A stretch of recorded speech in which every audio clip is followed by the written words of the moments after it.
Salam əziz yettincilər, sizə ümumi tarixdən 3-cü summativi izah etməyə çalışacağım. İki variantdan ibarətdir. Yəni, bu videoya baxmaqla siz 30 sualın cavabını öyrənmiş olacaqsınız. Testləri özüm hazırlamışam. Nəsə sualınız olsa, rəylərdə bildirə bilərsiniz. Qabaqcadan sizdən bir xahişim var ki, kanala abunə olun, rəy bildirin. Mütləq bəyənin ki, kanal daha böyük kütləyə çata bilsin. Çünki növbəti illərdə bu kanalda mövzu izahları olacaq, abituriyentlərə kömək üçün xüsusi izahlar olacaq və s. Keçək testlərin izahına. Birinci sual. 843-cü ildə Frank imperiyasının parçalanması nəticəsində yaranmış dövlət deyil. Almaniya, İtaliya, Fransa aiddir. D variantı isə səhvdir. Roma parçalananda Bizans yaranmışdı 395-ci ildə. İkinci sual. 486-cı ildə Roma qoşunu üzərində Frankların qələbə qazandığı döyüş. Təbii ki, sual son döyüşü. Üçüncü sual. Şərq Slavyanlarının ilk dövləti idi. Kiyev dövləti. Dördüncü sual. Romalılar Reyn çayından qərbdə yaşayan tayfaları necə adlandırırdılar? Təbii ki, Germanlar. Beşinci sual. Elbironi'nin elmi fəaliyyətinə aid deyil. Qlobus düzəltmişdi, yer kürəsinin ölçülərini hesablamışdı, yerin günəş ətrafında fırlandığı fikrini irəli sürmüşdü, amma o Orxon Yenisey abidələrini tədqiq etməmişdi. Altıncı sual. 800-cü ildə Böyük Karl, 962-ci ildə isə 1-ci Otto. Hər ikisi Papa tərəfindən imperator elan olunublar. B variantı. 7-ci sual. Yanlış fikirləri müəyyən edin. Müqəddəs Sofiya məbədi mühəndislik və mozaika sənətinin zirvəsi idi. Bu düzdür. İslama qədərki dövrdə türk xalqları göy tanrı dininə inanırdılar. Bu da düzdür. Ərəb ədəbiyyatının qızıl dövrü Abbasilərin dövrünə təsadüf edir. Bu da düzdür. Amma Karolinq oyanışı mədəniyyətdə Xlodvikin dövründə yox, Böyük Karlın dövründə baş verib. 8-ci sual illərin uyğunlaşdırılmasıdır. Müqəddəs Roma imperiyasının yaranması 962, sual son döyüşü 486, Verden müqaviləsi 843, Bizansın süqutu isə 1453. 9-cu sual. Qot tayfaları, tayfaların hamısının yaşadığı yerlər kitabda var. İstəyirsiniz bunu bir daha təkrarlayıb, summativdə mütləq qabağınıza gəlib çıxacaq. Qot tayfaları məskunlaşmışdı İspaniya və İtaliyada. Anglo-Saks tayfaları yaşayırdı Böyük Britaniyada. Vandallar Afrikada. Franklar isə Qaliyada məskunlaşmışdılar. 10-cu sual. Böyük Karla aid deyil. O 768-814-cü illərdə hakimiyyətdə olub. Kəndləri oradan uzaqlaşdırıb. Avar xaqanlığına qarşı mübarizə aparıb. Amma o Verden müqaviləsini imzalaya bilməz axı. Hakimiyyəti 814-də bitib. Sadəcə olaraq Frank imperiyası onun 3 nəvəsi arasında bölüşdürülüb. Amma bunu o etməyib. 11-ci sual. Düzgün məlumatları seçin. 1-ci əsrdə Germanlar ibtidai cəmiyyət halında yaşayırdılar. Düzdür. Monqol istilasından sonra Rus knyazlıqları Qızıl Ordudan asılı vəziyyətə düşdülər. Bəli, hətta xarac ödəyirdilər. 3 səhvdir. Çünki sual son döyüşü 486-da baş verib. 4. Bizans xalqların böyük köçündə öz varlığını qoruyub saxlaya bildi. 5 səhvdir. Franklar Afrikada məskunlaşmayıb. Afrikada Vandallar məskunlaşıb. 12-ci sual. Frank hökmdarı Xlodvikə aiddir. O, Saks tayfalarla mübarizə aparmayıb. Bu Böyük Karldır. İspaniyada ərəblərlə müharibə aparan Böyük Karl. Frank dövlətini imperiyaya çevirən Böyük Karl. Amma ilk qanunlar toplusu bəli, onun dövrünə aiddir. 13-cü sual. 7-ci əsrdə Asiya və Afrika mülklərinin çoxunu ərəblərə, 11-ci əsrdə isə Asiyadakı mülklərini Səlcuqlara itirdilər. Söhbət Bizansdan gedir.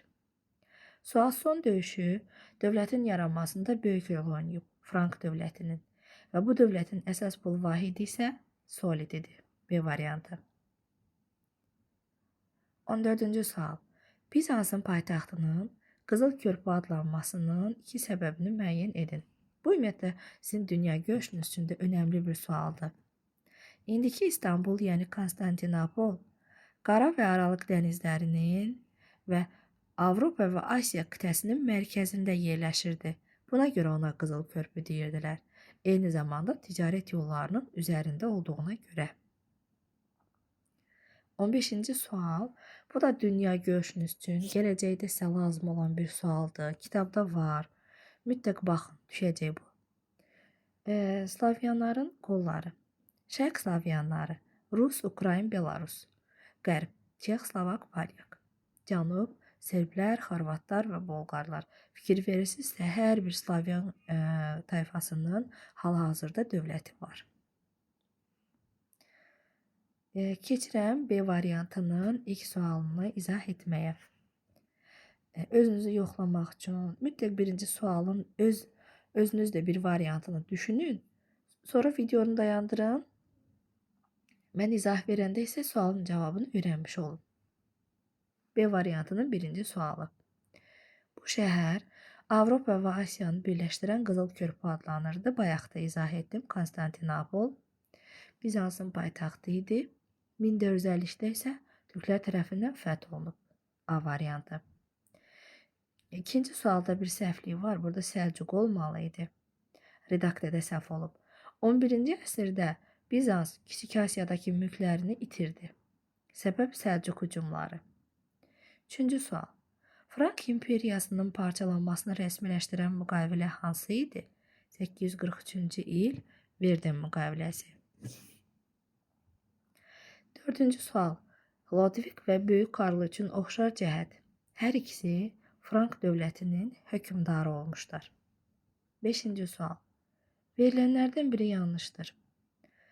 Lodvikin dövründə Frankların ilk qanunlar toplusudur, bəli. Lodvik Qarliyanın yerli əhalisinin dinini qəbul etdi, bəli. Çünki yerli əhali ilə yaxınlaşmaq istəyirdi. Franklar Avar dövlətini məğlub etmişdilər, bəli, bu da düzdür. D variantı niyə səhvdir? Çünki sual son döyüşü 476 yox, 486-cı ildə olub.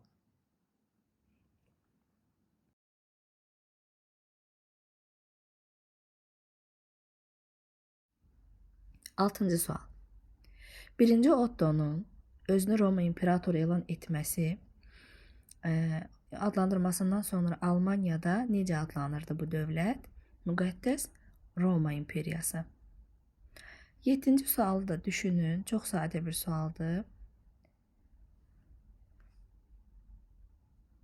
Lodvikin başçılığı ilə Franklar Qaliyanı ələ keçirdilər 486-cı ildə. Qaliya da müasir Fransada ərazidir.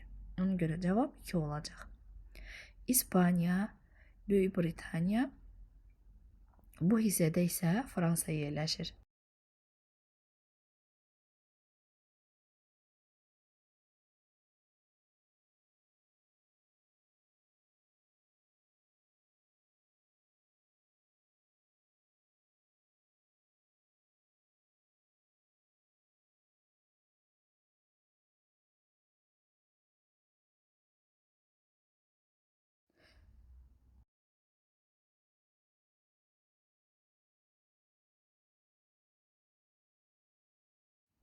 Burada mikrofon bağlanmışdı uşaqlar.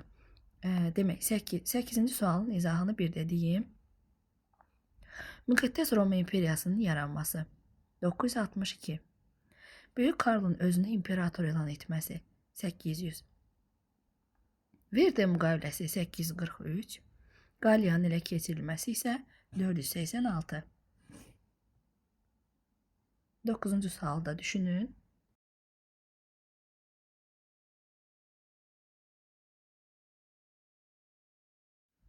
Frankların işlətdiyi qızıl pul vahidi solid. Şərq Slavyanların ilk dövləti Kiyev. 7-ci əsrdə Bizansda məskunlaşan xalq isə Slavyanlar. 10-cu sual. 843-cü ildə yaranmış hansı dövlətin nümayəndəsi 962-ci ildə Papanın çağırışı ilə Romaya gəlib, özünü imperator elan etdi. Təbii ki, bu Alman kralı 1. Otto idi. Hətta özünü müqəddəs Roma imperatoru elan etmişdi. 11-ci sual da maraqlı sualdır. Bizans imperiyası 1071-də yox, 1453-cü ildə süqut edib. 2 düzdür. Genua, Pisa və Venesiya şəhərləri özünü idarə hüquqlu şəhər respublikaları idi. 3-cü sual. Bu da düzdür. Fransada kral bütün ölkəyə ağalıq edə bilmirdi. O yalnız Paris və Orlean arasındakı ərazilərdə tam hakim idi. 4 də düzdür. Bizans xalqların böyük köçündə varlığını qoruyub saxlaya bilmişdi.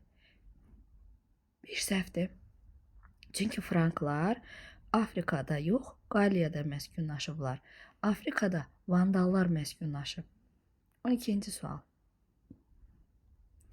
Uyğunluğu müəyyən edin. Xlodviqin dövründə ilk qanunlar toplusu bu düzdür A variantı. Böyük Karlın dövründə Frank dövləti imperiyaya çevrilib, bu da düzdür. Amma paytaxtı Konstantinopol idi, xeyr, bu səhvdir. 2. Bizans dövləti 7-ci əsrdə ərəblər tərəfindən torpaqlarının bir hissəsini itirdi, düzdür. Xaç yürüşləri zamanı varlığına son qoyulub, səhvdir.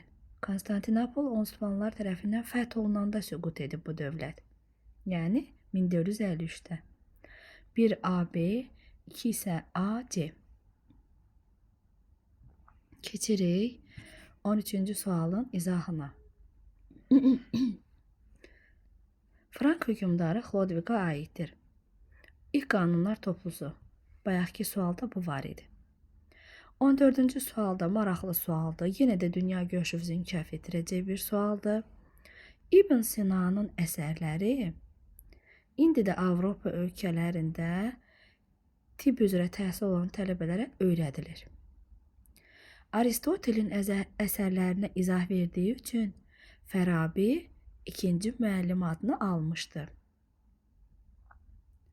15-ci sual. Səsim çox uşaqlar bilirəm ki, sizi narahat eləyir, amma məcbur idim bu videonu çəkməyə. Ona görə bu səslə çəkdim. Demək, bu sual da bayaq izah olunmuşdu. Bir daha təkrarlayaq. Şərq Slavyanlar, Rus, Ukrayn, Belarus, hətta indinin özünə Rusiya ilə Ukrayna müharibədədir. Halbuki hər ikisi Slavyan mənşəli xalqlardır. Qərb Çexoslovak, Polyak, Cənubda Balqar, Serb, Xorvat. Hamısının da hal-hazırda dövləti var. Ümid edirəm ki, bu video sizin üçün yararlı oldu. Kitabdan oxuyub bildiklərinizi daha da təkmilləşdirin ki, yaxşı nəticə göstərə biləsiniz.